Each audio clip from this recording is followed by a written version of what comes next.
The moment something all of a sudden is not in alignment and you voice your opinion, everybody could go, wait, what? Are you switching sides? Like, what happened? What's wrong with you?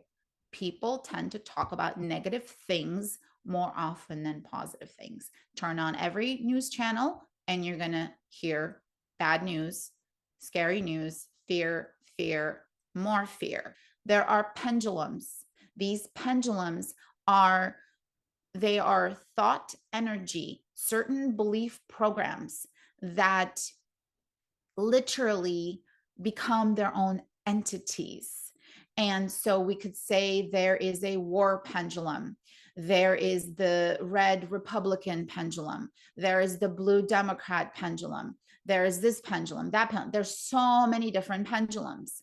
And when you feel in alignment with some of the thoughts and you meet people who welcome you, they're nice to you. This is just, no analogy is perfect, but you feel like you're now part of this pendulum.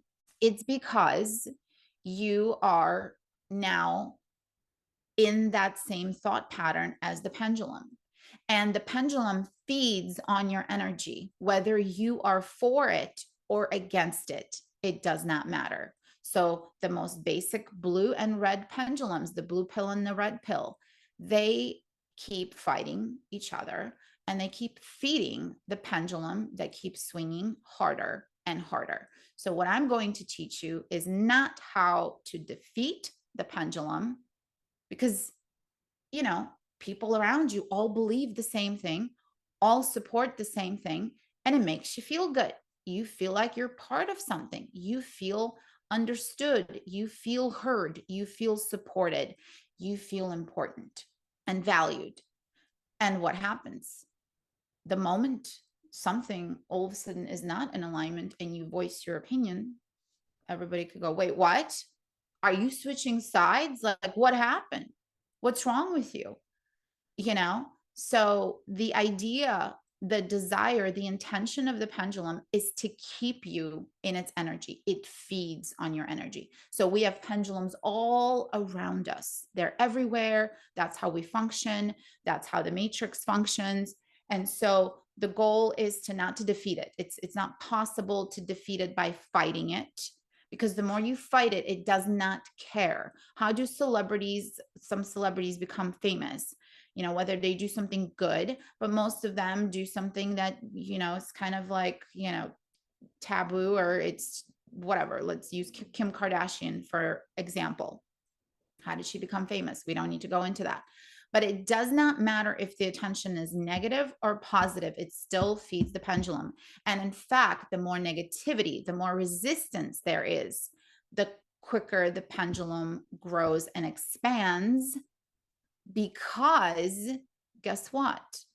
People tend to talk about negative things more often than positive things. Turn on every news channel and you're going to hear bad news, scary news, fear, fear, more fear. You go hang out with people, they talk about things that, did you hear about that? So-and-so's car got broken into.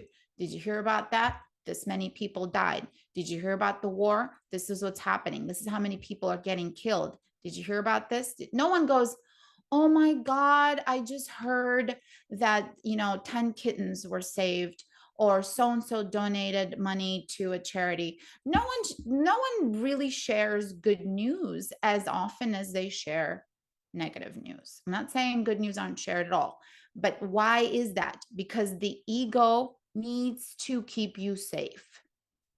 It needs to make sure that you are safe.